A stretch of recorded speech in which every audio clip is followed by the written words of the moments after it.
bersama-sama kita pakai berdiri. Ku nanti Engkau, ku nanti Engkau, Allah kuasa dalam kemuliaan yang kudus. Ku sembah Engkau, Allah kuasa dalam kemuliaan yang kudus. Tuhan ku rindu,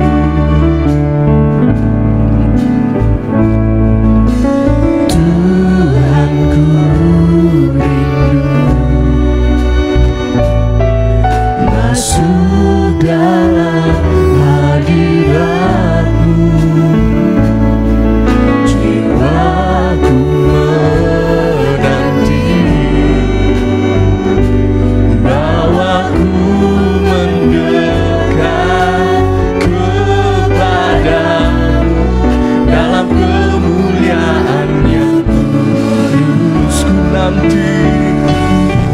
nanti Engkau, Allah kuasa dalam kemuliaan yang kudus. Ku sembah Engkau, Allah kuasa dalam kemuliaan yang kudus. Ku nanti Engkau, Allah kuasa dalam kemuliaan yang kudus. Ku sembah Engkau, Allah kuasa dalam kemuliaan yang kudus. Ku nanti Engkau, Allah kuasa dalam kemuliaan yang kudus. Ku sembah Allah kuasa dalam kemuliaan yang kudus. Dalam kemuliaan yang kudus, dalam kemuliaan yang kudus. Mari bersama-sama kita berdoa. Sungguh kami rindu akan hadirat-Mu Tuhan. Kami rindu Roh-Mu menjamah setiap hati kami.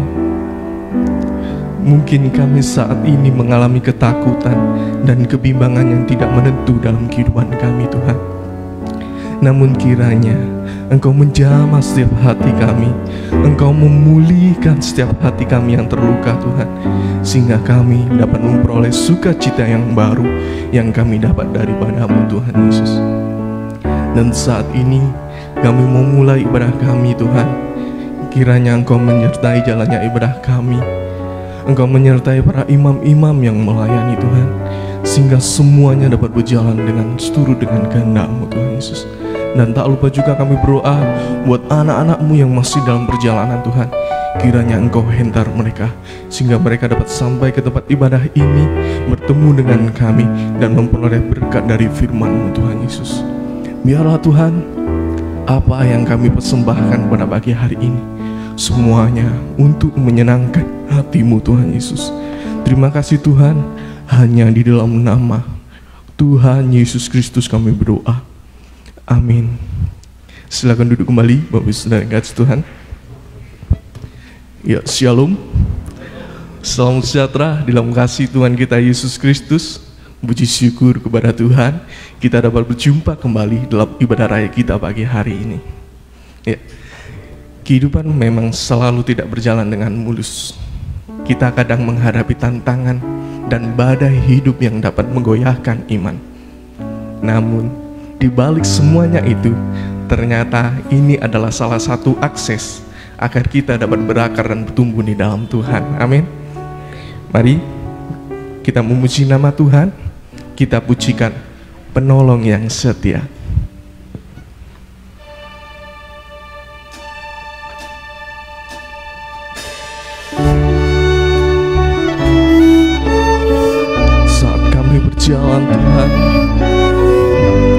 Kasih-Mu lah yang menerangi langkah hidup kami. Saat ku berjalan, kasih-Mu menerangi langkahku. Takut bimbang, karena ku tahu Kau bersamaku. Kau lebih tahu yang terbaik bagiku. Kau lebih sanggup pulihkan hidupku. Ku berserah, ku percaya, hanya Yesus penolong yang setia. Saat kami berjalan, Saat ku berjalan, kasih-Mu lah yang menerangi tiap langkah kita. kasih-Mu menerangi langkah. Takut bimbang, karena ku tahu Kau bersamaku.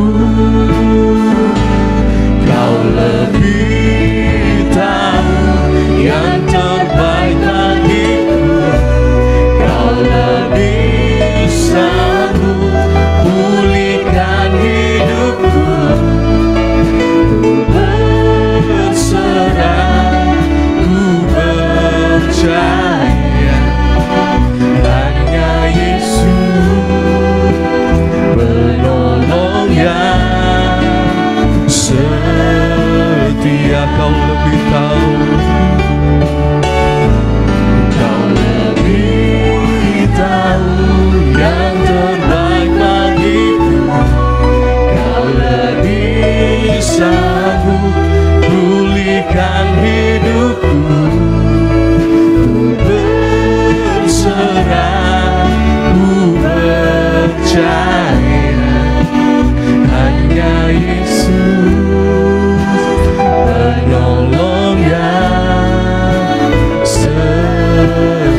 percaya hanya Yesus penolongnya setia. Kau lebih tahu, Kau lebih tahu yang terbaik bagiku. ini kami Kau Tuhan. lebih sanggup pulihkan hidupku. Berserah, Berserah, ku percaya hanya Yesus penolongnya setia. Kau lebih tahu Kau lebih tahu yang terbaik bagiku.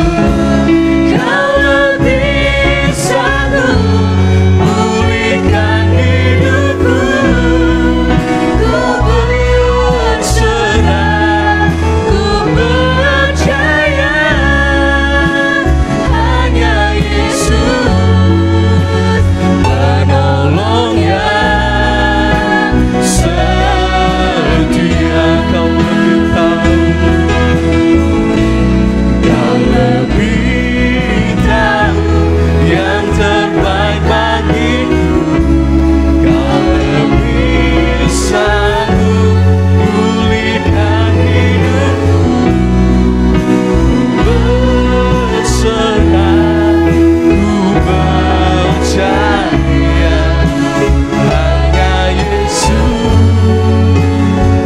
penolongnya setia. Kau lebih tahu, Kau lebih tahu yang terbaik bagiku.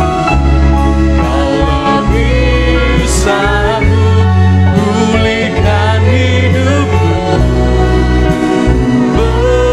Berserah, ku percaya hanya Yesus penolongnya setia. Hanya Yesus, penolongnya setia. Hanya Yesus, hanya Yesus penolongnya setia.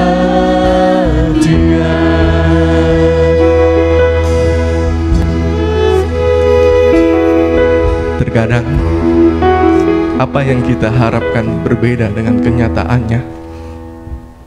Dan di sini pasti ada yang putus asa, bahkan kecewa. Bahkan ada yang kecewa kepada Tuhan Yesus. Jika kita mengingini hidup yang tenang, jika kita tidak ingin kecewa, maka dari itu janganlah kita terlalu banyak menuntut, tetapi mengucap syukurlah selalu dalam segala hal. Mari kita lanjutkan pujian kita dengan pujian sukacita. Bersyukurlah.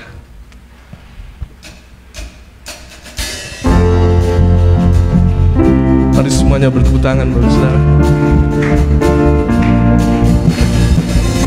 na na na na na na na na na na na na na na.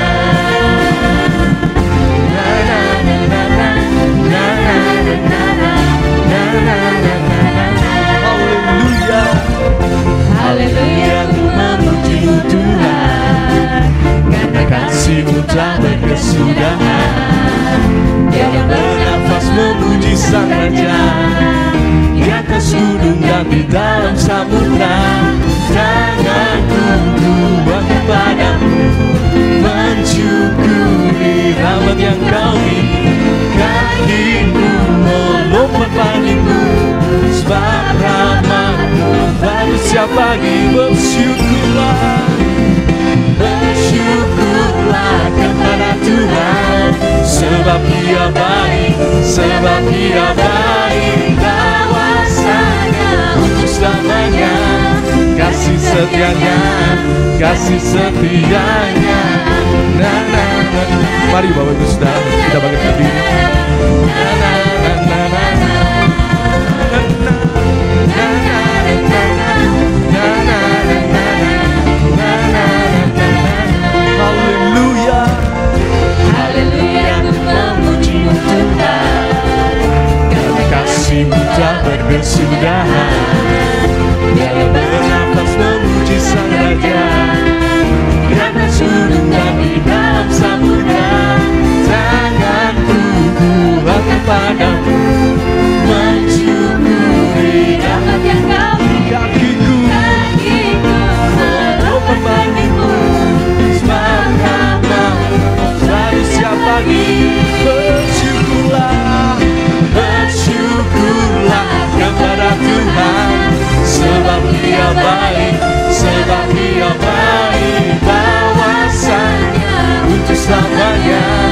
kasih setianya, kasih setianya.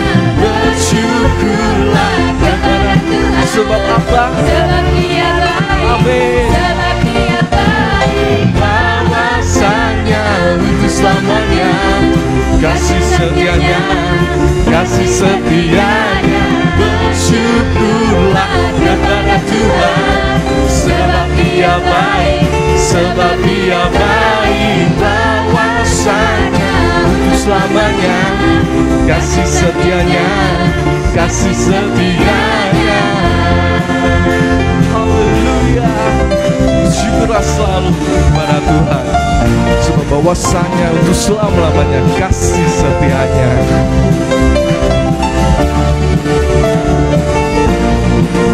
Tanganku ku angkat padamu, mensyukuri rahmat yang Kau beri. kakiku melompat bagimu, sebab rahmat-Mu baru setiap pagi. tanganku Ku angkat padamu, mensyukuri rahmat yang Kau beri.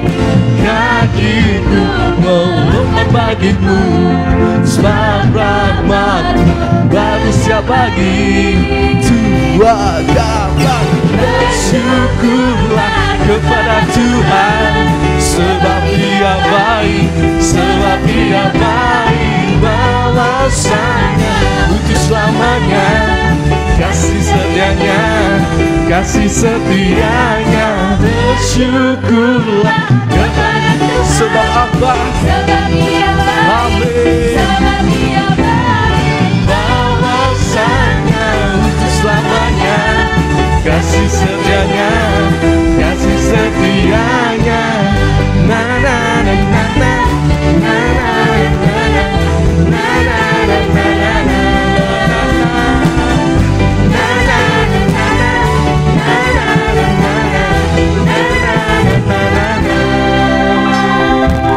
Puji Tuhan, silakan duduk kembali Bapak Ibu Saudara. Tiba waktunya bagi kita untuk menerima firman Tuhan. Mari kita siapkan hati kita dan mari kita pujikan. Walau ku tak dapat melihat.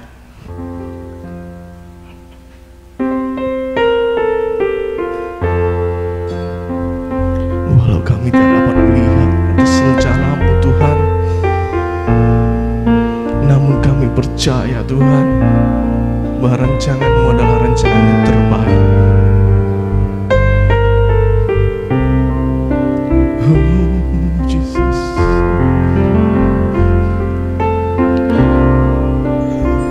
Ku sadar tak semua dapat aku miliki di dalam hidupku. Hatiku Oh, percaya rancangan-Mu bagiku adalah yang terbaik.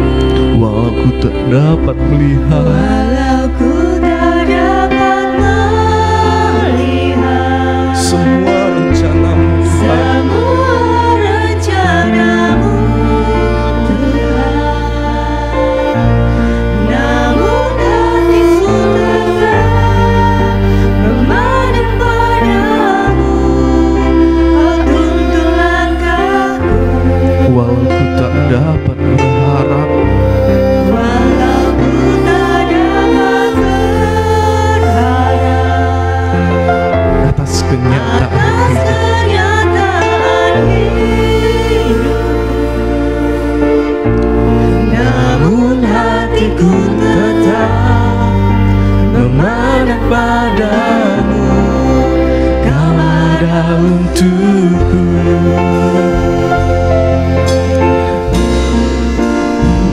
Ku sadar tak semua dapat aku miliki di dalam hidupku. Hatiku percaya rancangan-Mu bagiku adalah yang terbaik. Walau ku tak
miliki di dalam hidupku, hatiku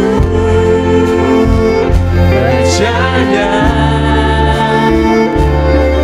rencanamu bagiku adalah yang terbaik. Walau ku tak dapat melihat, dapat melihat semua rencanamu Tuhan, namun hatiku tetap memarah padamu. Kau tuntun langkahku walau ku tak dapat berharap, walau ku tak dapat berharap atas kenyataan hidupku, namun hatiku tetap memarah padamu. Kau ada untukku. Walau ku tak dapat melihat, mari Bapak Ibu tidak bagi berdiri. Walau ku tak dapat melihat Semua rencanamu Tuhan, namun hatiku tetap memadam padamu. Kau tuntun langkahku walau ku tak dapat berharap atas kenyataan hidupku, namun hatiku tetap memadam padamu. Kau ada untukku. Walau ku tak dapat melihat semua rencanamu Tuhan, namun hatiku tetap memadam padamu. Kau tuntun langkahku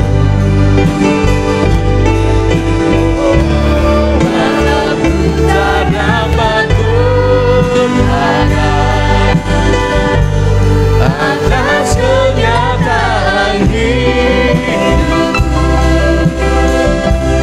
namun hatiku tetap memadam padamu. Kau ada untukku walau ku tak dapat melihat. Untuk pelayanan selanjutnya saya serahkan kepada Bapak di dalam.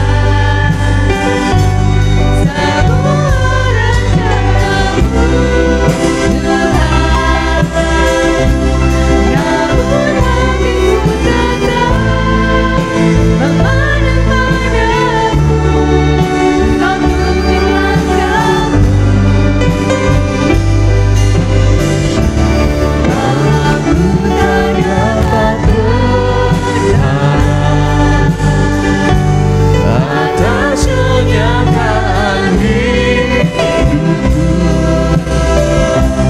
namun hatiku tetap memadam padamu. Kau ada untukku.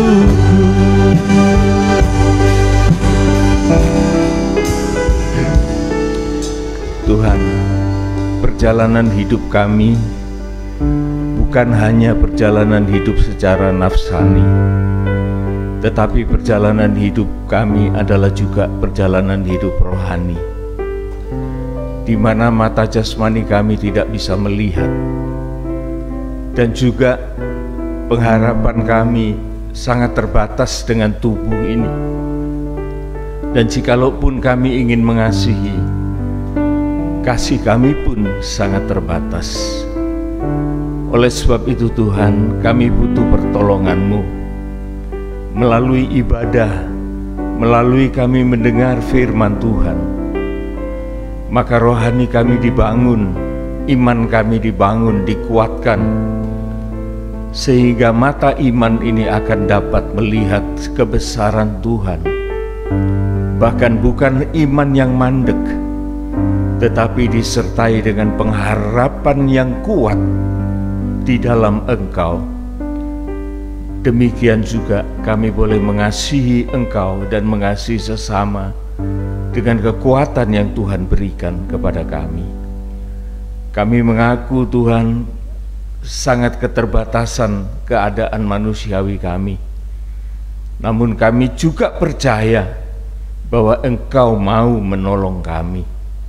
Dan kami juga bersedia untuk Engkau tolong Tuhan, supaya ada pertemuan antara Tuhan dan kami dan menjadi sukses di dalam ibadah-ibadah yang kami jalankan.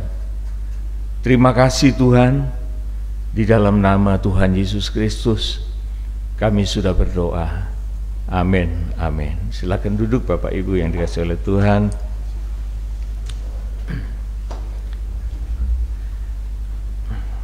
Kita bertemu kembali di dalam ibadah ini, saudaraku,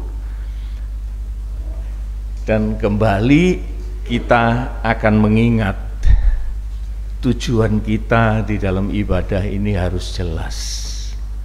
Harus jelas. Jangan merupakan suatu ibadah yang lewat begitu saja tanpa sasaran yang jelas. Biar firman Tuhan akan memberikan kita suatu rema, suatu hasil ibadah ini di dalam kita, dan kita jangan lengah, kita tetap berjuang, saudara ya, kita tetap berjuang. Sebelum lupa saya menyampaikan shalom dan selamat pagi. Kita akan membaca, saudaraku, di dalam surat 1 Timotius pasal yang keempat, supaya kita lebih mematangkan diri kita dan mengenal kuasa ibadah itu. 1 Timotius pasal yang keempat ayat yang ke-7 mulai. 1 Timotius 4 ayat yang ke-7. Tetapi jauhilah tahyul dan dongeng nenek-nenek tua, latihlah dirimu beribadah. Jadi di dalam ibadah ini, saudaraku, kita sebagai anak-anak Tuhan harus peka. Yang disampaikan dari mimbar itu apa? Jangan sampai kita terpukau atau terbuai atau tertarik dengan cerita-cerita yang berada di luar Alkitab. Karena itu boleh hanya sebagai bentuk ilustrasi supaya kita lebih mengerti. Tetapi bukan itu intinya. Ilustrasi itu baik, memang di dalam ilmu berkhotbah memang dianjurkan supaya ada ilustrasi sebagai suatu jendela di mana kita tidak terlalu pengap. Jadi kita boleh berilustrasi dan lain sebagainya, tetapi kita tetap teguh berpegang kepada kebenaran yang keluar dari ayat-ayat firman Tuhan, ya.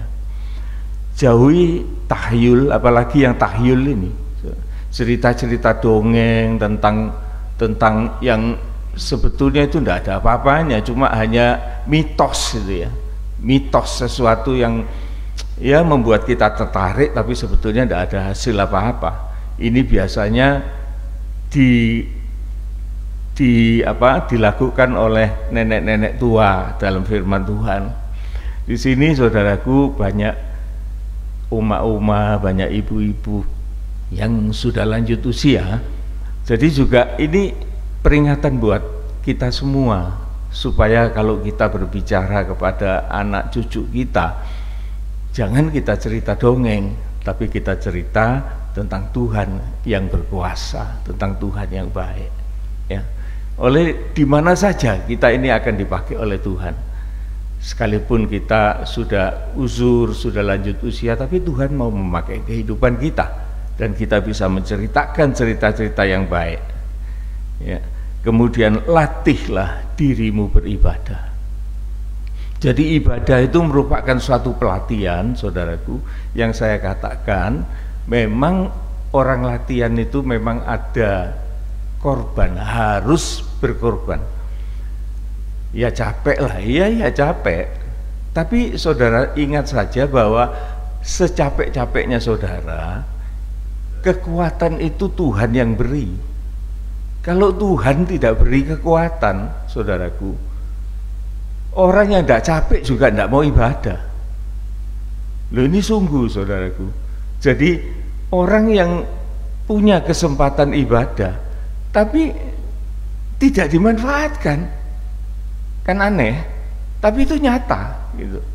Entah dengan apapun 1001 macam alasan, tetapi nyatanya dia tidak beribadah gitu. Nah ini kan sayang saudara ya, sayang sekali.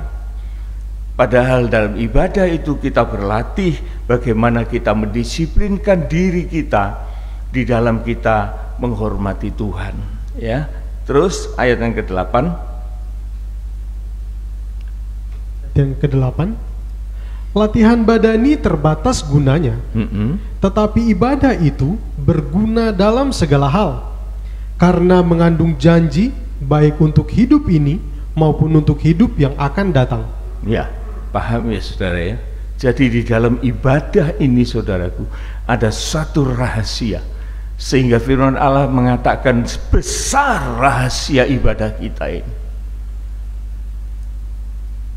Rahasia itu bukan untuk sembarang orang saudaraku, hanya untuk orang-orang tertentu yang dikehendaki oleh Tuhan, sehingga kita ini boleh mengenal rahasia dari ibadah itu. Sehingga dikatakan latihan badan badani itu sangat terbatas gunanya. Bukan tidak penting saudaraku, orang latihan secara fisik itu sangat baik, sangat dianjurkan. Tetapi firman Allah ini menyatakan kebenarannya terbatas.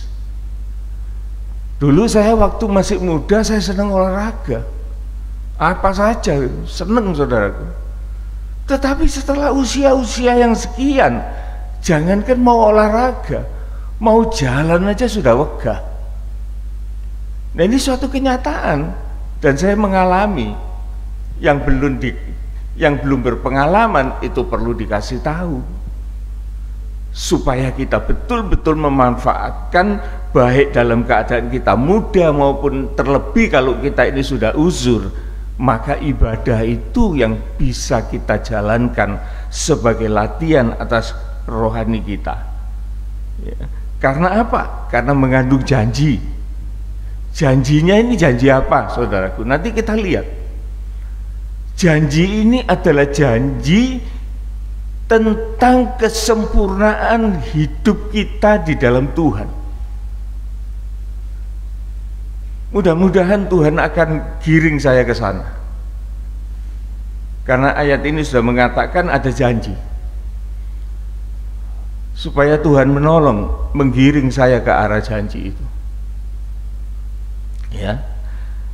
Mengandung janji baik untuk hidup yang sekarang ini maupun untuk kehidupan kita yang akan datang. Jadi hidup kita ini saudaraku bukan hanya terbatas di dunia ini saja. Kalau hidup di dunia ini saja, ya memang tidak perlu ibadah. Sungguh saya katakan tidak perlu ibadah. Ngapain?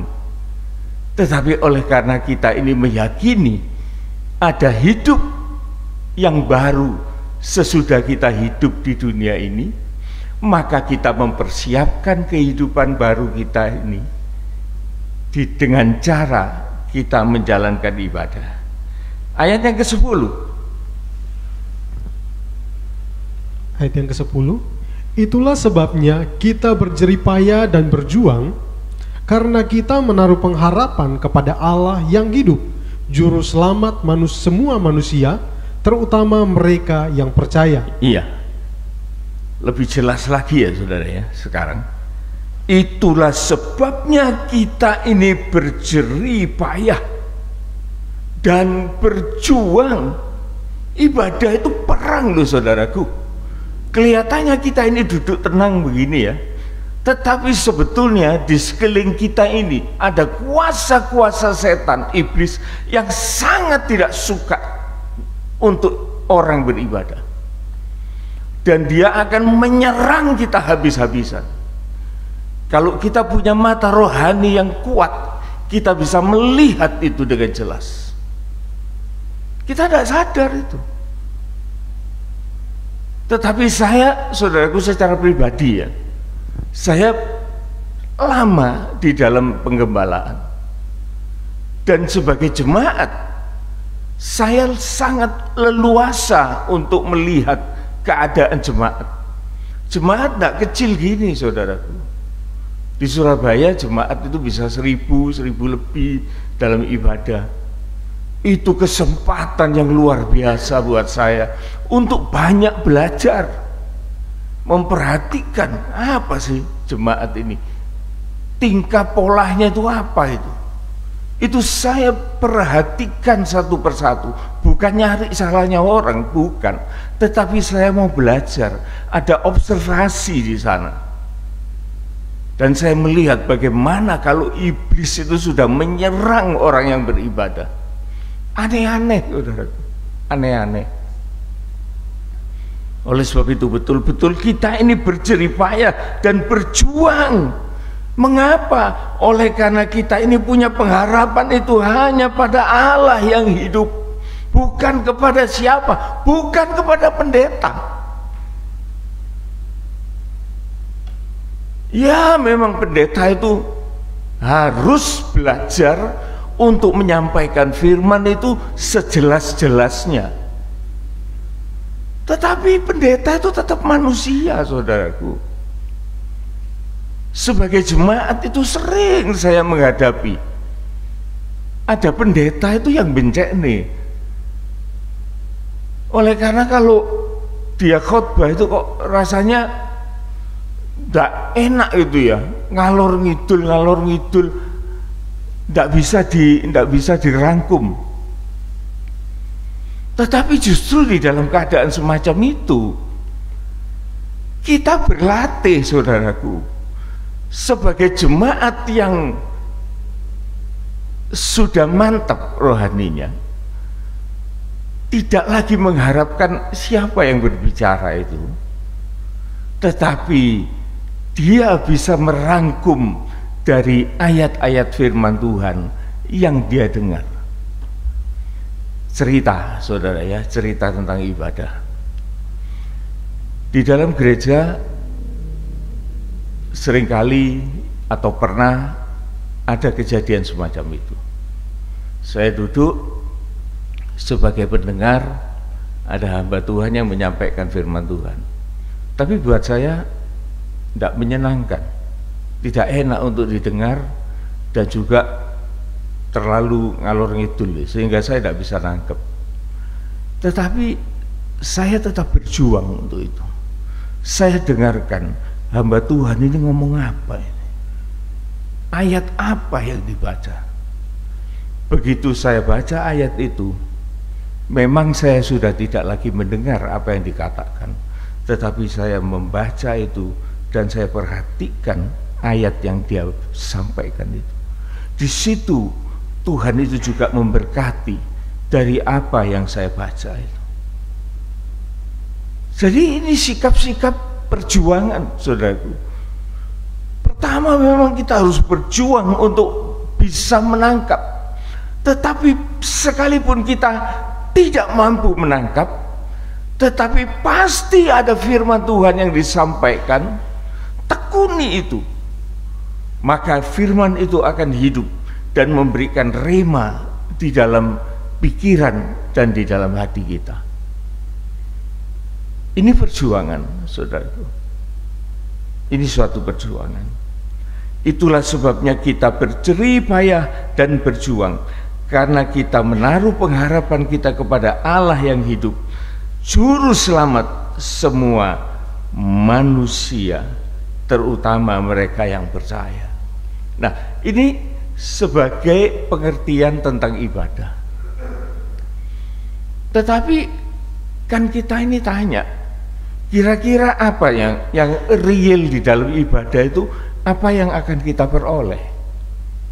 Makanya saya bilang ada self interest, ada kebutuhan pribadi, itu tidak salah, saudara. Saudara tidak usah takut dalam hal itu. Dan kita terbuka kepada Tuhan.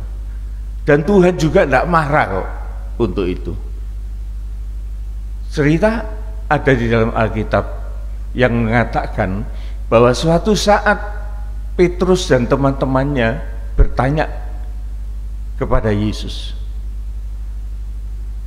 "Aku ini sudah meninggalkan semuanya, tetapi apa yang akan aku peroleh?"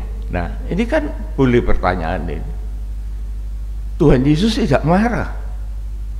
Bahkan Tuhan bilang, "Oh iya, apa yang kamu tinggalkan untuk kerajaan sorga, maka kamu akan memperoleh berlipat-lipat ganda dari apa yang kamu tinggalkan itu." Boleh kan? Jadi kita harus bertanya juga, apa gunanya kita beribadah? Nah, sekarang coba saya akan memberikan penjelasan sedikit mengenai hasil ibadah, supaya kita ini punya semangat gitu loh, saudara. Supaya kita ini punya semangat. Kalau kita tidak tahu, maka semangat kita ini juga ngambang. Kita baca di dalam Yesaya 58 ayat yang ke-13 dan 14. Yesaya 58. Yesaya 58 ayat yang ke-13. Menghormati hari Sabat. Menghormati hari Sabat.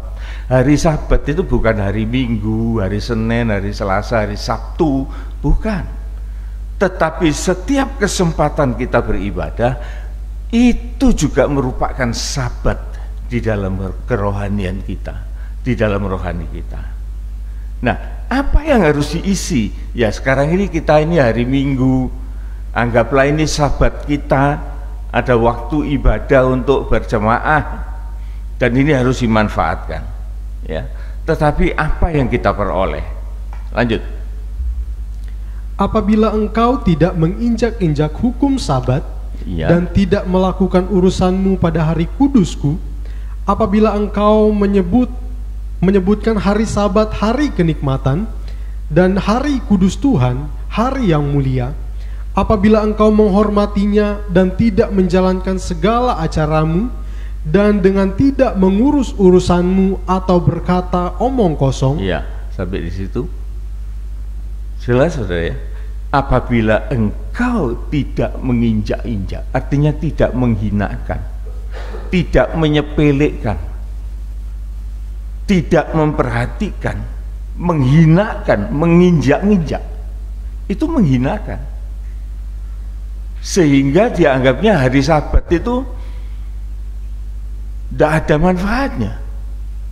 Dia lupa bahwa pada saat hari Sabat itu dia masih bernafas, bahwa itu adalah kasih Allah, pemberian Allah yang harus dia manfaatkan.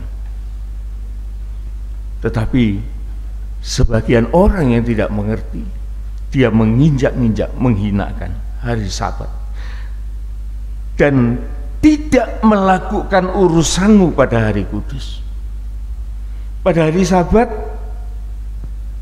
urusan mereka yang lebih penting daripada ibadah. Oleh sebab itu saya sangat bersyukur, saudaraku, bahwa kita ini bisa memberikan yang terbaik bagi Tuhan. Saat kita masih fresh, bangun tidur, sehat, pikiran kita belum banyak terkontaminasi, kita berani mengambil tindakan. Kita hentikan semua kegiatan pekerjaan kita. Mungkin hanya 1-2 jam, tetapi kita tahu, saudaraku, bahwa 1-2 jam yang kita perjuangkan setiap hari Minggu itu tidak akan membuat kita bertambah-tambah untuk bekerja. Ya cuma gitu-gitu toh hasilnya. Tetapi kalau 1-2 jam itu kita berikan kepada Tuhan, sangat besar kemungkinannya Tuhan itu akan menggantikan apa yang kita berikan dengan berkat yang tidak kita duga. Mau pilih mana? Mau pilih jaga toko? Iya, waktunya tambah 2 jam karena tidak pergi gereja 2 jam. Tetapi apakah kita menjamin bahwa dengan menambah kerja 2 jam per minggu itu kita akan menjadi orang yang lebih kaya? Nyatanya kan enggak, saudara ya. Ngono-ngono aja nyatanya. Tetapi ada kemungkinan besar jikalau kita ini memperhatikan Sabat, memperhatikan ibadah, Tuhan itu akan memberi lebih. Loh, ini secara logika loh saudaraku, dan menjadi pengalaman ini, bukan hanya omongan. Saya dulu kalau minggu itu seneng kerja lembur, tetapi untungnya saya ini punya penolong, istri saya ini ngototnya ke gereja itu luar biasa. Kalau saya tidak pergi, dia pergi sendiri. Oleh karena dia tahu bahwa keselamatan itu pribadi, bukan ikut orang lain. Kalau saya sudah malas, enggak, aku mau pergi pabrik, mau pergi apa workshop, pergi apa. Istri saya bilang, enggak, aku pergi gereja. Ya hati jengkel, saudaraku. Ini kok tidak mau nurut gitu. Tapi saya itu juga merasa, nurut saya ini dapat apa? Lebih baik dia nurut Tuhan.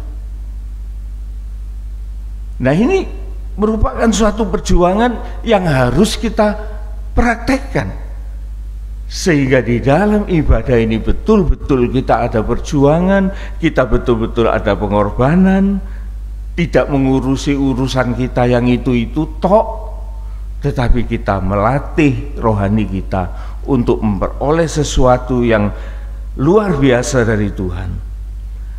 Apabila engkau menyebut hari Sabat itu hari kenikmatan, hari kenikmatan ini bagi rohani loh saudaraku ya. Saya tetap mengatakan ini. Mungkin bagi jasmani tidak, tetapi bagi rohani itu ada suatu kepuasan yang mendalam, yang tidak bisa kita peroleh dari dunia ini. Hari itu merupakan hari di mana kita dibangun iman kita, dan hari kudus Tuhan, hari yang mulia. Kita memuliakan itu. Jikalau kita berada di dalam kemuliaan ibadah, maka kita pun akan dimuliakan. Sungguh saudaraku, siapapun kita, apabila kita memuliakan Tuhan, maka kita pun akan dipermuliakan. Sebagai ilustrasi, kalau saudara dan saya atau siapapun juga jual minyak wangi, saudara juga akan berbau wangi. Kalau kita jual sate, kita juga akan berbau sate. Tapi kalau kita bergaul dengan Tuhan, maka kemuliaan Tuhan itu pun ada pada kita. Ini Sabat. Sehingga betapa perlunya kita ini saudaraku menghargai Sabat itu, memuliakan itu, menguduskan itu. Apabila engkau menghormatinya dengan tidak menjalankan segala acaramu dan tidak mengurus urusanmu, atau berbicara omong kosong, dongeng-dongeng, cerita-cerita jagongan, itu sangat tidak ada manfaatnya. Tetapi ibadah itu sangat perlu, saudaraku. Dan yang lebih perlu diingat lagi, saudaraku, bahwa sesungguhnya ibadah itu perjuangan. Ibadah itu merupakan suatu peperangan. Tapi Tuhan mengatakan apa, saudaraku? Saya benar-benar ingat ada ayat itu di dalam Pengkhotbah. Kemenangan itu bukan untuk yang kuat. Kekayaan itu bukan untuk yang pandai. Makanan itu bukan untuk yang cerdas. Kemenangan itu juga bukan untuk orang yang cepat. Itu dalam Pengkhotbah 9 ayat 11 kalau nggak salah. Di sana, saudaraku, ayat itu menjelaskan kepada kita, kalau Tuhan itu tidak memberi kesempatan kepada kita, sekalipun kita ini ingin beribadah, kita tidak bakal bisa, saudaraku. Hati-hati loh, jangan dibalik. Wah, kita ibadah, kalau Tuhan bilang enggak, aku tidak mau kamu. Bok kita ngotot kayak apa, gagal, dan kita tidak akan dapat hasil apa-apa. Saya pikir ayat itu perlu dibaca ya, supaya kita lebih memahami. Pengkhotbah 9 ayat 11. Pengkhotbah 9 ayat yang ke-11. Ya. Lagi aku melihat di bawah matahari bahwa kemenangan perlombaan bukan untuk yang cepat. Perhatikan, orang menang itu bukan untuk orang yang kuat, bukan untuk orang yang cepat. Terus, dan keunggulan perjuangan bukan untuk yang kuat. iya, kalau menang pun itu bukan karena kuat, saudaraku. Terus, juga roti bukan untuk yang berhikmat. rezeki itu juga bukan untuk orang yang berhikmat.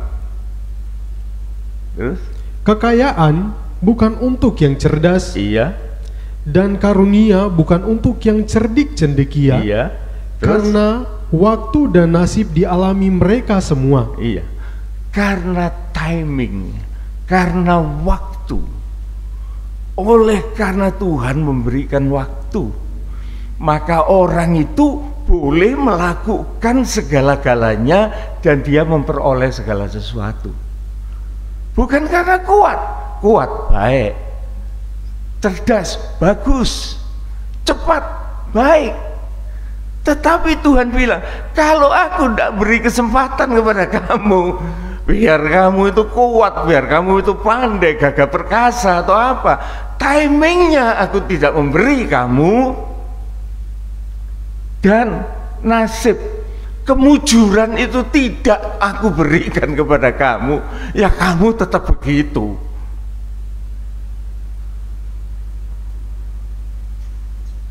Hati-hati saudara ya, seringkali kita tidak ngerti, kita mikir semuanya itu kita peroleh oleh karena kita. Tapi pagi ini Tuhan mengingatkan, bukan oleh karena kita itu diberi kesempatan. Katakan napas kita di stop, mau jadi apa kita? Kan habis semua itu. Tapi kenapa kita masih bernafas? Karena Tuhan memberi kesempatan. Lah kalau kesempatan itu tidak dipakai, bukan salah Tuhan loh.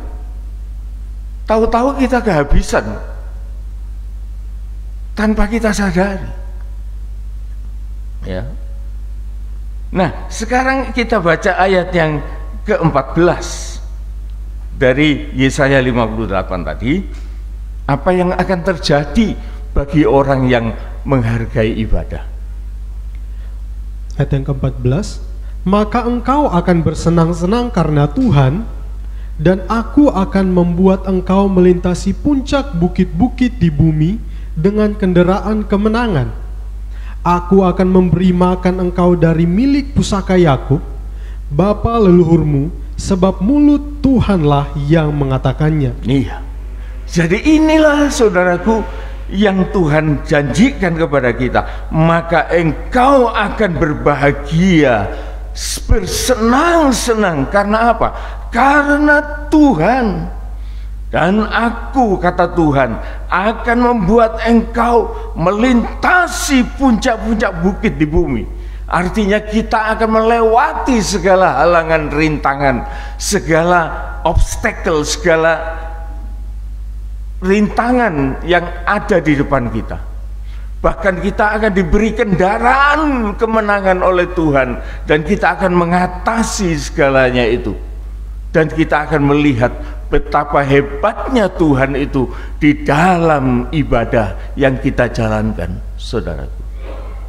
Ini yang harus kita mengerti, ya. Dengan kendaraan, aku akan memberi makan engkau milik pusaka Yakub. Apa itu makan milik pusaka Yakub? Makanan untuk Israel. Apa itu? Firman Tuhan itu sendiri. roti kehidupan itu sendiri, bukan roti dari bumi ini yang hanya bisa mengenyangkan sementara, tetapi roti hidup yang menyatu di dalam kehidupan roh kita. Saudaraku, kalau kita tidak mengerti hal-hal semacam ini, saudaraku, seringkali kita tidak masuk di dalam area yang lebih dalam. Pernah terjadi, Yesus memberikan makan kepada 5.000 orang.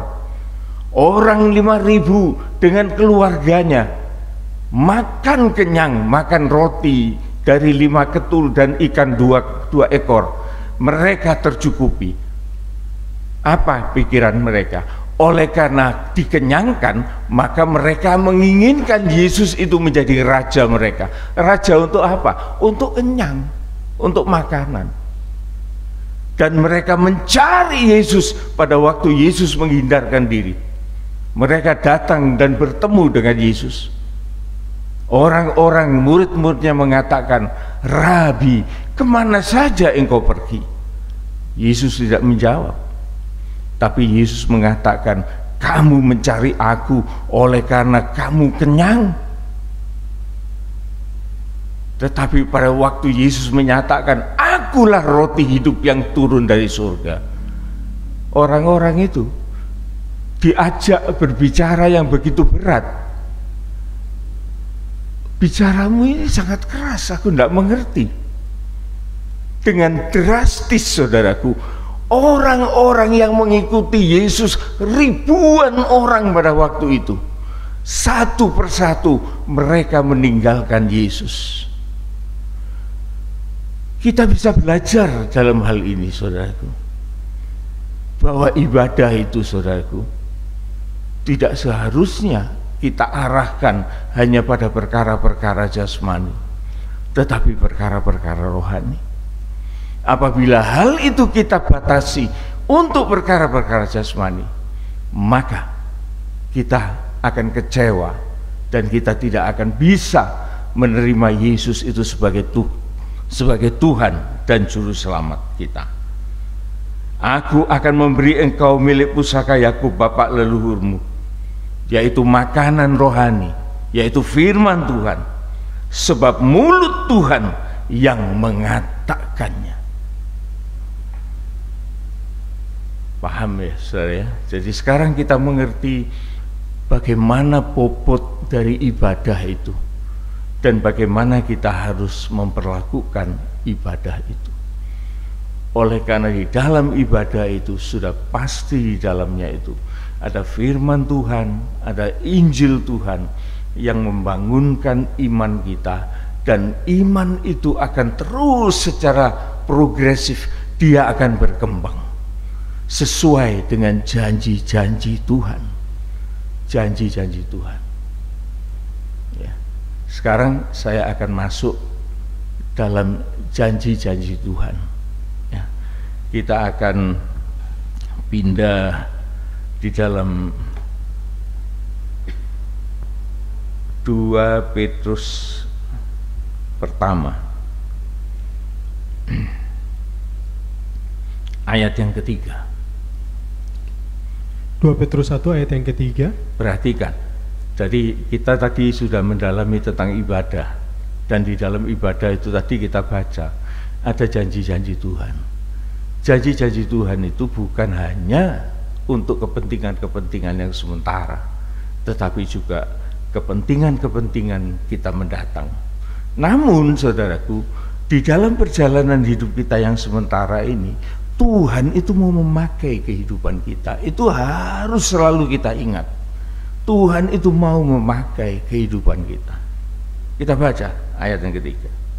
Panggilan dan pilihan Allah. Nah, kita ini dipanggil, kita ini dipilih, saudaraku ya. Bukan mau-mau kita ini jangan jangan sombong. Ya, oleh karena bukan kita yang memilih Tuhan, tapi Tuhan yang memilih kita. Ya. Ya, terus karena kuasa ilahinya telah menganugerahkan kepada kita segala sesuatu yang berguna untuk hidup yang saleh oleh pengenalan kita akan Dia yang telah memanggil kita oleh kuasanya yang mulia dan ajaib. Iya, jadi itu panggilan dan pilihan kita, dan Dia telah memanggil kita dengan Injilnya, dengan kuasanya yang mulia dan ajaib. Ayat 4, Dengan jalan itu, Ia telah menganugerahkan kepada kita janji-janji yang berharga dan yang sangat besar. bukan janji-janji ketengan, saudara ya. Janji-janji yang sangat berharga dan yang sangat besar. Apa itu? Supaya olehnya kamu mengambil bagian dalam kodrat ilahi dan luput dari hawa nafsu duniawi yang membinasakan dunia. Bayangkan, saudara ya. Jadi kita ini masih hidup di dunia. Jalmo menungso, masih dalam keadaan manusia. Kodratnya masih kodrat manusia. Tetapi oleh ibadah itu, saudaraku, oleh kuasa ibadah itu, oleh janji-janji Tuhan itu, apa yang terjadi? Kodrat kita ini, saudaraku, akan diubah oleh Tuhan untuk memiliki kodrat ilahi. Apa untungnya kalau kita punya kodrat ilahi? Supaya kita ini luput dari hawa nafsu keduniawian yang membinasakan kita serta seisi dunia ini. Bayangkan, saudara, bagaimana kita mau menganggap kecil kuasa ibadah itu. Bagaimana kita tidak mau berjuang, bagaimana kita tidak mau berlatih, hanya menuruti karep kita sendiri, mau kita sendiri. Mau ibadah, mau ndak. Oh, saudaraku, kalau kita memahami hal ini, saudaraku, tidak ada yang lebih berharga selain daripada firman Allah yang mengubah kehidupan kita ini, saudaraku.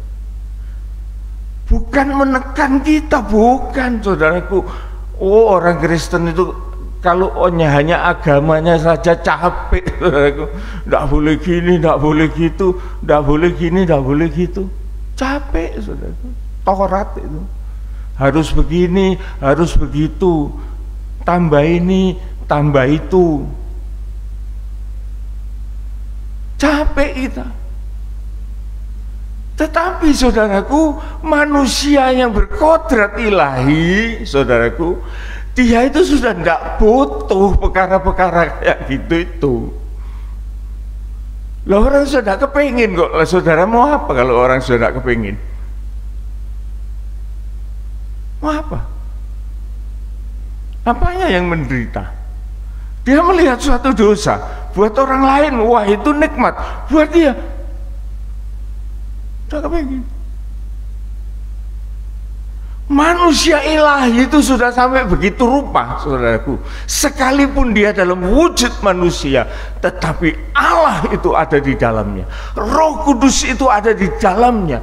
Penguasaan diri itu menguasai seluruh hidupnya, sehingga dia tidak gampang digoyah dengan segala hawa nafsu keduniawian. Marah, benci, dengki, prasangka, lain sebagainya, itu sudah tidak laku pada orang yang berkata biat ilahi, saudaraku. Dia sudah tidak mau mikir yang kayak gitu tuh. Opo sih, sangat tidak produktif, sangat menghalangi, sangat merugikan. Oleh karena kita selalu bergerak ke arah bagaimana kita bisa mengasihi Tuhan dan kita mengasihi sesama. Itu pemikiran dari Tuhan bagi kita. Ini yang perlu kita gali, saudaraku. Tetapi, saudaraku, saya katakan bahwa kesempatan itu sangat terbatas. Oleh sebab itu firman Tuhan selalu mengatakan, berlarilah, berlombalah, lakukanlah itu dengan serius, jangan lengah. Itu terus dikobarkan lewat gereja ini, saudaraku. Saya sendiri nggak tahu kenapa kok begitu. Tetapi setelah saya perhatikan, aneh ya, firman Tuhan ini beberapa waktu ini sangat mendorong kita. Saya manggil dari luar pun juga nadanya sama, padahal saya tidak pernah ngomong apa-apa. Berlari, berjuang, berlomba. Ada apa? Kemudian saya tahu bahwa waktu itu singkat. Kita tidak tahu loh umur kita. Jangan bilang orang muda, orang tua.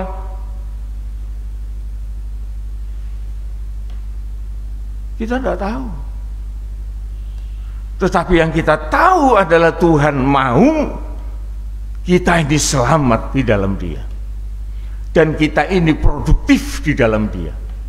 Kita ini dibangun di dalam Dia.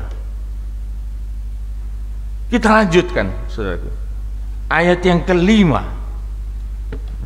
Ayat yang kelima. Justru karena itu. Justru karena itu. Apa itu? Kamu harus dengan sungguh-sungguh berusaha. Kamu, saudara dan saya, harus sungguh-sungguh, bukan main-main, bukan asal-asalan, tetapi sungguh-sungguh. Sungguh-sungguh apa? Usaha. Kita harus punya karep menjadi Kristen yang dewasa, punya kepentingan-kepentingan yang dia tahu dengan betul.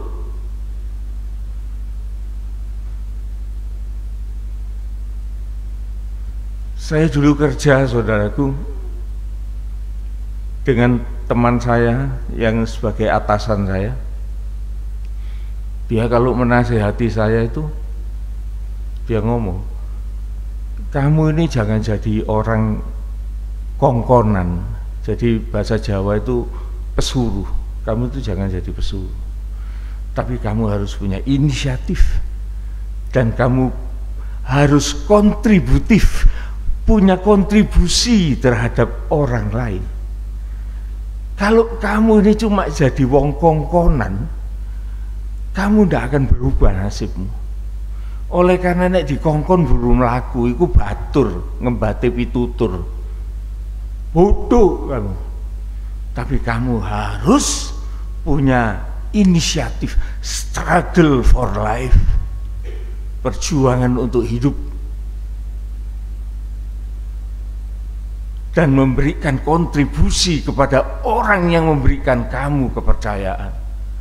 Lalu kongkonan, saudaraku, kan tidak ada kontribusinya. Ya disuruh jalan, tidak disuruh ya berhenti. Ini tidak bagus.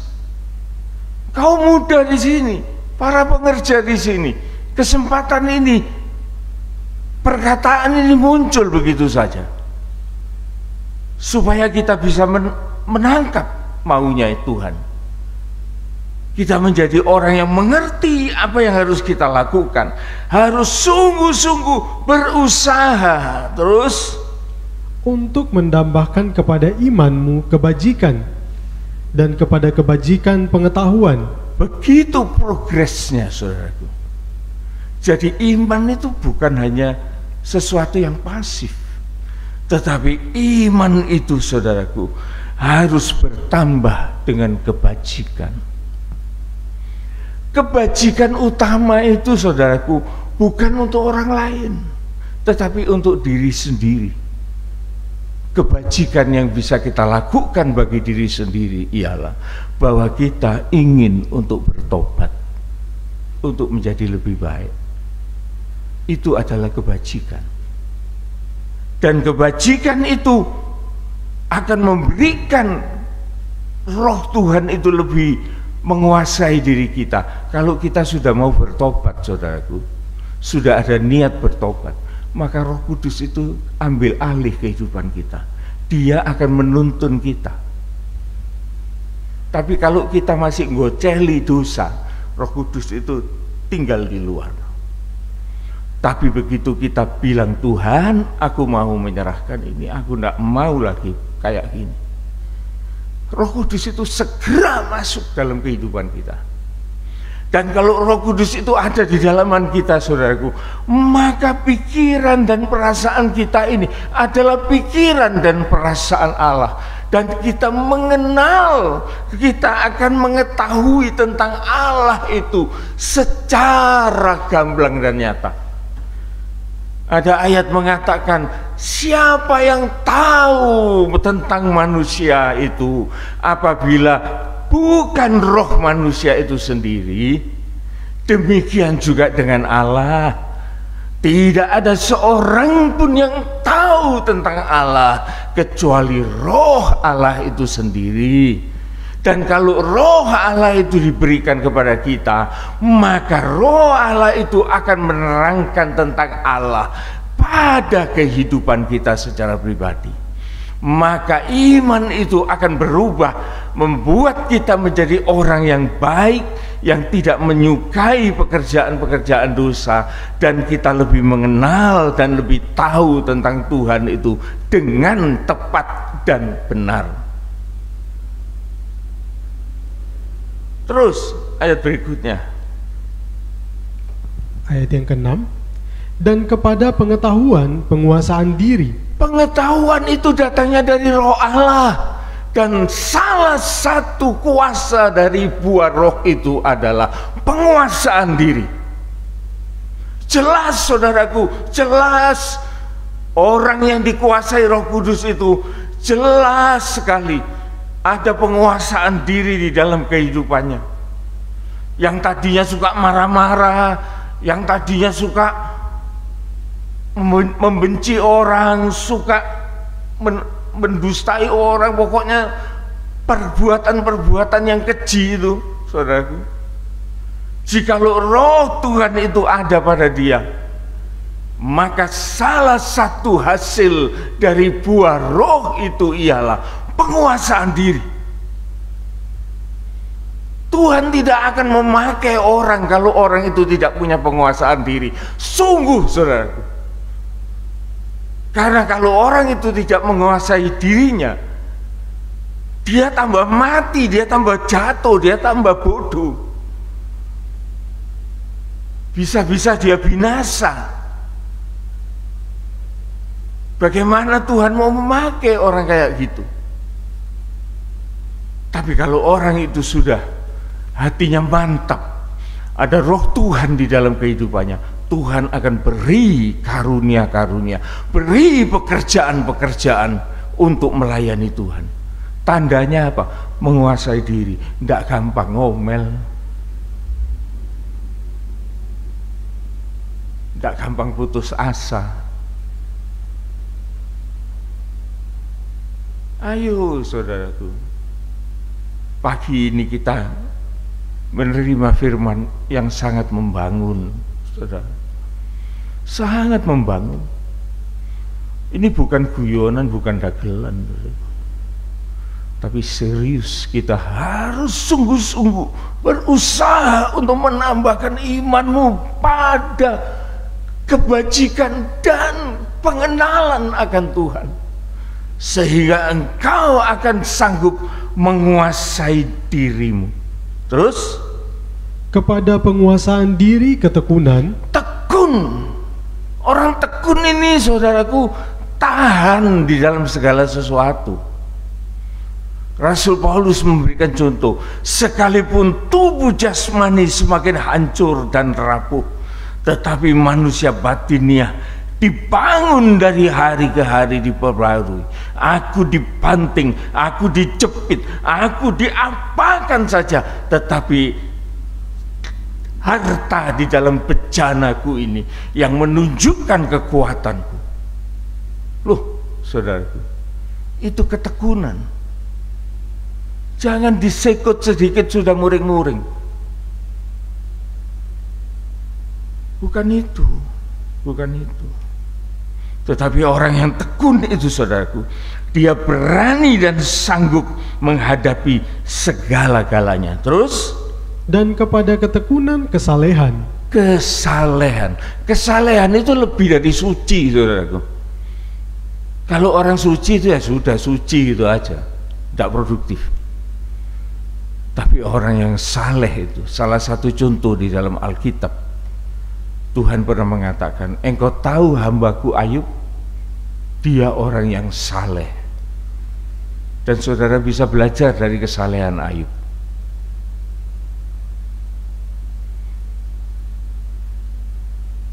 Ada kesalehan, saudara.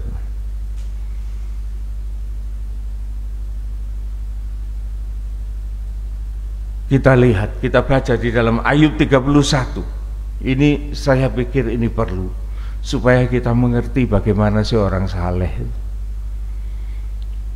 Ayub 31 Ayat 24. ayat yang ke-24. Jika aku menaruh kepercayaan kepada emas dan berkata kepada kencana, engkaulah kepercayaanku. Terus, Jikalau aku bersuka cita karena kekayaanku besar dan karena tanganku memperoleh harta benda yang berlimpah-limpah, iya, jikalau aku pernah memandang matahari ketika ia bersinar dan bulan yang beredar dengan indahnya, iya, sehingga diam-diam hatiku terpikat dan menyampaikan kecupan tangan kepadanya, maka hal itu juga menjadi kejahatan yang patut dihukum oleh hakim, karena Allah yang di atas telah kuingkari. orang yang saleh itu, saudaraku, dia tidak kemaruk. Sekalipun dia mempunyai kekayaan yang besar, orang yang saleh itu tidak menaruh kepercayaannya kepada hal semacam itu. Dan jikalau ia memandang kehebatan keduniawian ini, matahari ketika bersinar, bulan dan beredar dengan indahnya, dan kemudian hatinya terpikat memberikan hormat, bagi orang yang saleh itu hanya satu, dia menghormati Tuhan. Dan dia mengatakan, jika hatiku, pandanganku beralih kepada hal-hal yang semacam itu, maka hal itu merupakan kesalahan bagiku. Ini contoh, saudaraku, contoh dari orang yang saleh di hadapan Tuhan. Tidak ada yang diandalkan kecuali Allah, ya. Kemudian ayat berikutnya kita kembali dalam 2 Petrus. Ayat yang ke-7. Dan kepada kesalehan kasih akan saudara-saudara, dan kasih akan, dan kepada kesalehan kasih akan saudara-saudara, dan kepada kasih akan saudara-saudara, kasih akan semua orang. Sehingga semuanya itu berujung kepada sasaran yang kita tuju, yaitu perbuatan-perbuatan kasih. Kasih itu Tuhan mengatakan untuk intern. Ini prioritas, saudaraku. Ada jemaat-jemaat yang berada di dalam kekurangan, ada yang berada di dalam kesulitan, ada yang di dalam segala apa yang dia butuhkan. Ayolah, kita yang diberi berkat oleh Tuhan, kita akan memikirkan mereka supaya mereka juga ada kelegaan di dalam mereka mengiring Tuhan, saudara. Kita masih jauh dalam hal ini. Kita harus berani memikirkan keadaan mereka, karena kita ini sudah dipikirkan oleh Tuhan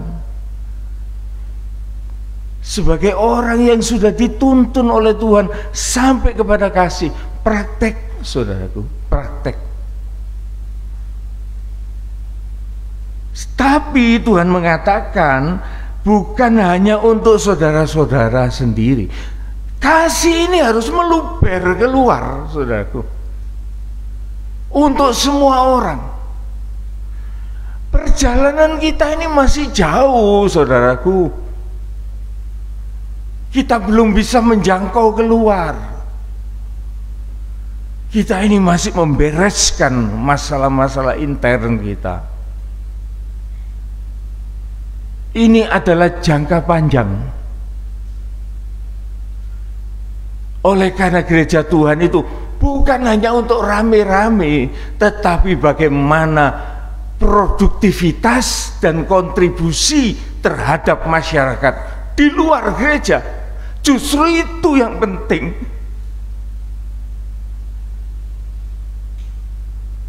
Ini yang perlu saya sampaikan. Terus ayat yang ke-8, sebab apabila semuanya itu ada padamu dengan berlimpah-limpah. Nah, kalau ini semua menjadi praktek hidup kita dengan nyata, berlimpah-limpah, apa yang terjadi? Kamu akan dibuatnya menjadi giat Kita akan semakin giat. Terus dan berhasil, bukan hanya giat tetapi berhasil. Yang penting berhasil dalam apa? dalam pengenalanmu akan Yesus Kristus Tuhan kita. Itu dulu. Jadi kita punya patron. Kita tidak ngasih orang secara ngawur, tidak. Makanya saya selalu bilang, ada orang itu minta tolong tidak ditolongi. Kenapa? Karena dia tidak mau ditolong, cuma minta doang. Tidak bisa. Jadi harus ada orang yang memang patut untuk ditolong, maka Tuhan itu akan menolong. Nah kalau orang tidak mau ditolong, saudaraku, Amsal mengatakan orang yang suka campur urusan orang lain itu bodohnya seperti apa? Seperti orang yang lewat ketemu anjing, dicewir telinganya. Apa yang terjadi? Ya dicatek, usil, ono asu liwat di jewer, ya salah dewe dicokot. Itu orang yang suka ngurusi urusan orang. Tetapi kita harus juga mengurusi urusan orang yang jelas, yang kita tahu. Kalau kita nggak tahu ya jangan usil, nanti bermasalah. Terus Ayat yang ke-9, tetapi barang siapa tidak memiliki semuanya itu, ia menjadi buta dan picik, karena ia lupa bahwa dosa-dosanya yang dahulu telah dihapuskan. iya, jadi permulaannya itu di situ, saudaraku. Jadi kalau orang itu sudah tidak lagi menghendaki perbuatan dosa, dan Tuhan itu, roh Tuhan itu ada di dalamnya, maka dia tidak akan kembali ke arah situ. Tetapi apa yang menghalangi? Yaitu sehingga kita tidak bisa progresif, iman kita ini tidak bisa bertumbuh gitu loh. Oleh karena apa? Digandoli, sombong, dosa-dosanya itu sudah diampuni tapi dia tidak merasa itu, arogan. Dan orang kayak gini tidak bisa tumbuh, sungguhan tidak bisa tumbuh. Ya. Ayat 10 terakhir,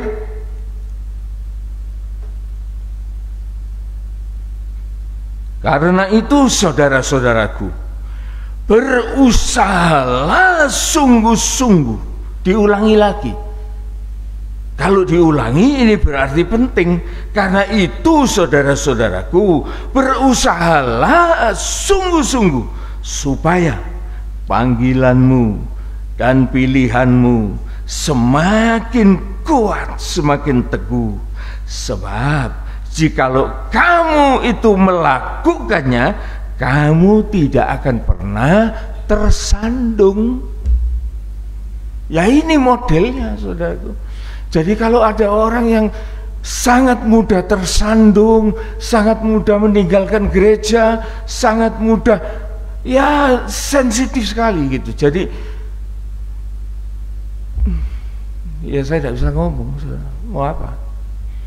Tapi yang jelas ya kayak begini nih orangnya. Dan yang lebih celaka lagi, saudaraku, saya lanjutkan ayat 11:1 aja. Dengan demikian kepada kamu akan dikaruniakan hak penuh untuk masuk kerajaan surga atau kerajaan kekal, yaitu kerajaan Tuhan dan Juru Selamat kita, Yesus Kristus. Itu artinya kalau orang tidak bisa mencapai target ini, ya dia tidak bisa masuk surga, kan gitu. Betapa ruginya hidup sekali di dunia, saudaraku. Sudah sama-sama diberi kesempatan, tapi kita nggak mau menjalankan, kita ribut dengan masalah kita, yang malah gandoli. Kan ini sangat merugikan, saudara. Marilah saudaraku, marilah sudah singkirkan segala apa yang menjadi beban kita, menjadi angan-angan kita, menjadi dosa kita. Berlari dengan mata yang tertuju kepada Yesus, dan kita melihat perbandingan antara Yesus dan kita. Kita belum apa-apa, saudaraku, tetapi Yesus mau menolong kita supaya kita tidak mudah di dalam putus asa. Kalau di Petrus ini dikatakan supaya engkau tidak mudah tersandung. Ini saudaraku yang bisa saya sampaikan untuk menjadi berkat bagi kita sesama. Saya tidak tahu mengapa dorongan-dorongan dari Roh Kudus itu selalu ingin ke arah situ. Tapi saya percaya bahwa Tuhan itu baik. Amin.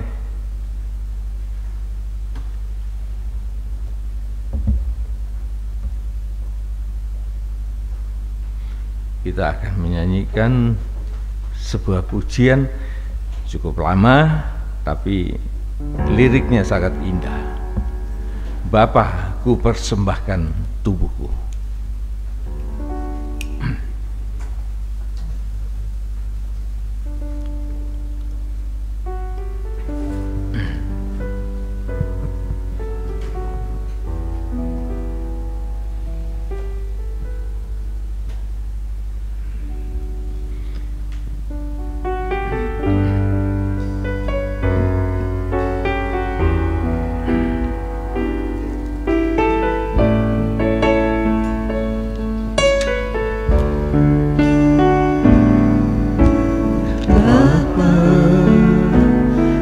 Persembahkan tubuhku sebagai persembahan yang hidup, kudus dan yang berkenan padamu, sebagai ibadah yang sejati.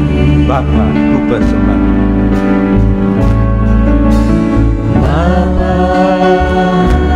Ku persembahkan tubuhku sebagai persembahan yang hidup, kudus dan yang berkenan padamu, sebagai ibadah yang sejati. Sembah Tuhan, ku sembah Tuhan, ku serahkan hidupku kepadamu untuk kemuliaan nama-Mu. Bait satu.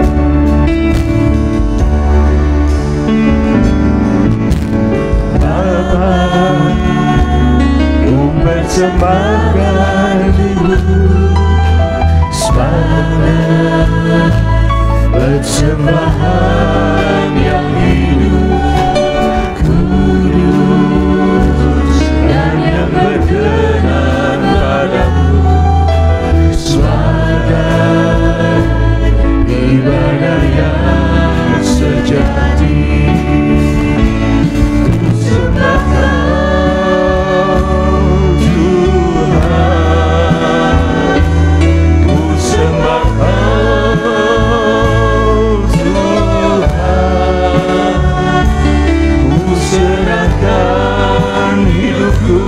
Kepadamu untuk kemuliaan nama-Mu. Kita pakai dulu. Tuhan, sembah Kau Tuhan, ku serahkan hidupku kepadamu untuk kemuliaan nama-Mu. Refresh. Ku sembah Kau Tuhan, ku sembah Kau Tuhan, ku serahkan hidupku kepadamu untuk kemuliaan nama-Mu. Tuhan, inilah ucapan bibir kami, mulut kami, lidah kami, bahwa kami mempersembahkan tubuh kami, jiwa, roh kami sepenuh di dalam tangan Tuhan. Bukan kami setelah mati, tetapi kami selagi hidup, supaya Engkau berkuasa atas hidup ini, Tuhan, dan berkemurahan untuk memakai kehidupan yang hina ini, kehidupan jasmani manusiawi, nafsani, untuk menjadi manusia-manusia yang beralih kodrat, menjadi manusia-manusia ilahi. Tuhan, betapa besar rencana-Mu. Biarlah iman kami dibangun melalui ibadah yang harus kami perjuangkan, Tuhan. Bukan iman yang kami peroleh dengan enak-enak, tetapi iman yang diperjuangkan, yang penuh dengan pengorbanan, sehingga iman ini punya harga di hadapan Tuhan. Dan iman yang semacam inilah yang akan bisa diolah untuk berubah menjadi kebajikan, di mana kami boleh bertobat atas segala dosa-dosa kesalahan kami. Bahkan di dalam pertobatan itu Engkau menolong kami untuk memberi pengetahuan yang baru tentang Allah, supaya kami menyadari siapa Allah itu sebenarnya. Dan kami juga akan dikaruniai oleh Tuhan penguasaan diri kami, sehingga kami tidak mudah tersinggung, tergoyah, atau terprovokasi, dan diberikan ketekunan untuk kami boleh tahan menghadapi segala penderitaan, sehingga kehidupan kami muncul sebagai orang-orang saleh di hadapan Tuhan. Dan di dalam kesalehan ini kami tidak tinggal diam, Tuhan, tetapi kami akan menjalankan kasih di antara saudara-saudara kami sendiri di dalam gereja, tetapi juga Engkau memberikan kami kelebihan untuk kami berbuat kasih kepada orang-orang di luar sana. Tuhan, betapa mulianya ibadah ini. Kami bersyukur untuk semuanya ini, Tuhan. Kiranya sidang jemaat boleh menyerap firman ini, menyimpan di dalam hati dan pikirannya, dan menjalankan dengan pertolongan Tuhan. Terima kasih Tuhan. Dalam nama Tuhan Yesus Kristus kami sudah berdoa. Amin. Amin. Silakan duduk Bapak Ibu menghadapi pengumuman.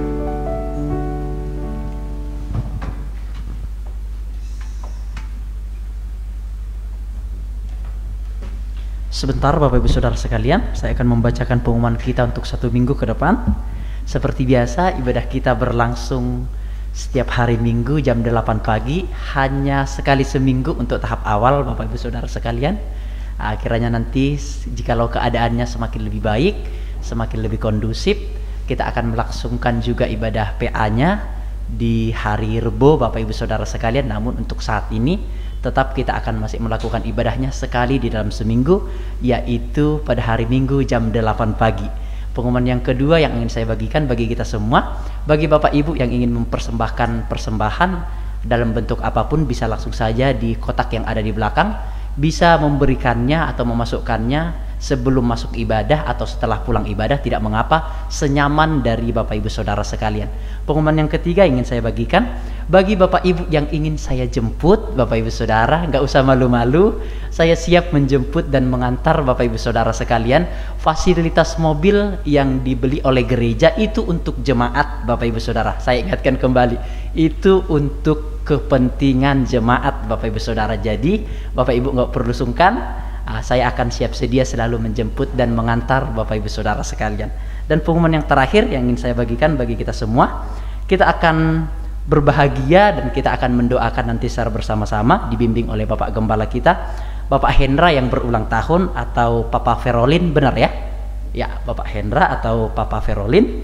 Yang kedua, kita akan berdoa nanti untuk yang sakit, Ibu Tinggubul lagi sakit, kita akan doakan juga bersama-sama. Atau ada yang ingin didoakan barangkali yang tidak kami ketahui, yang berulang tahun? Ada? Tidak ada? Yang sakit barangkali?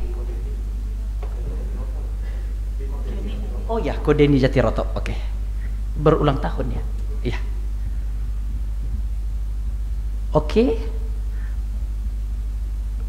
Oke, jikalau tidak ada lagi Bapak Ibu Saudara sekalian, mari kita akan bangkit berdiri bersama-sama dan doa akan disampaikan oleh Bapak Gembala kita.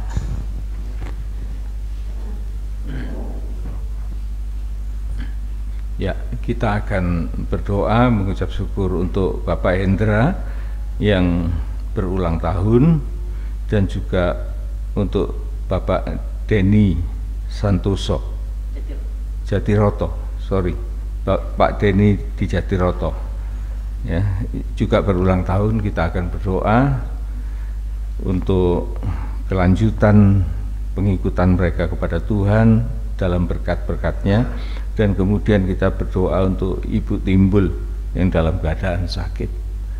Mari kita doa.